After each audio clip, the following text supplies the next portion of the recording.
обсудить нашу работу, которую мы совместно провели в течение этих 2 дней. И предлагаю работу обсуждения, соответственно, мы с Алексеем Ивановичем проведем конференцию. За эти 2 дня наши коллеги посетили не только Камрад, но и целый ряд населенных пунктов нашей автономии. Речь идет об Тулии, Чешмекёе, Вулканештах, Казакли, Чедерлунге, Светлом, Кирсово, Кангазе, Кангачке и много других населенных пунктах. Наших коллег, конечно же, интересовал очень широкий спектр вопросов, и один из важных – это объекты социальной инфраструктуры.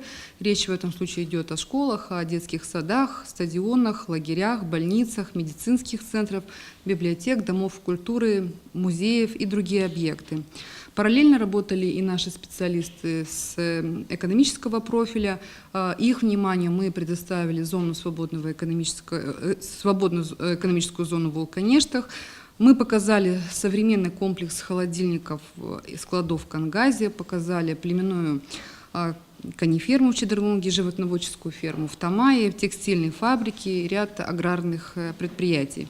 Мы, конечно же, постарались предоставить нашим московским коллегам полную и объективную информацию о текущем социально-экономическом положении, о состоянии социальной и дорожной инфраструктуры в Гагаузии, так, чтобы реально понимали нашу жизнь изнутри и насколько нам удавалось преодолеть время, потому что время было достаточно небольшим. Мы постарались познакомить наших коллег поближе с Гагаузией, с нашим народом, с нашим менталитетом, образом жизни, культурой, традициями.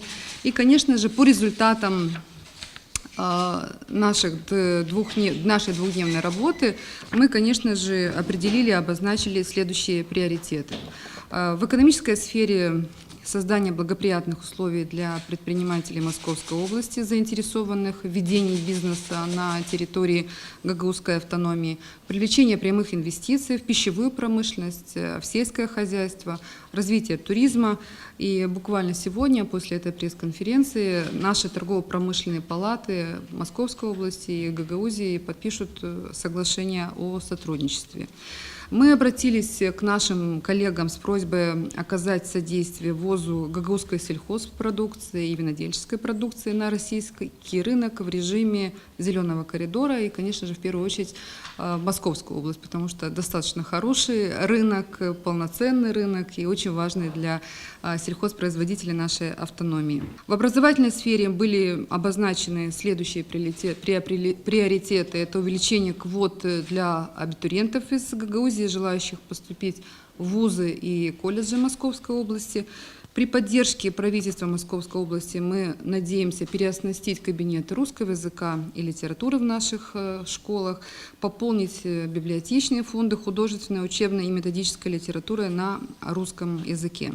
Одна из основных проблем наших – это состояние наших лагерей, это создание хороших условий для того, чтобы наши ребята отдыхали в летний период времени. Последние 20 лет у Гагаузской автономии недостаточно ресурсов, средств на текущий ремонт, и поэтому наши лагеря, конечно же, нуждаются в том, чтобы были организованы хорошие условия и питания, досуга, и отдыха для подрастающего поколения. Поэтому наши коллеги тоже увидели, в каком состоянии находятся наши лагеря, и поддержат нас в том, чтобы ситуацию в этом направлении поменять. Мы сейчас по возвращению в Московскую область доложим руководству о том, что мы видели, о том, как мы видим дальнейшее движение.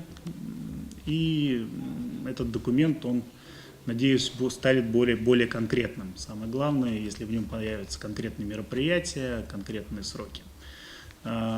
И вот, как Ирина Федоровна сказала, сейчас вот уже прямо мы готовы подписать соглашение между торговой палатой Московской области и торгово-промышленной палатой Гагаузии.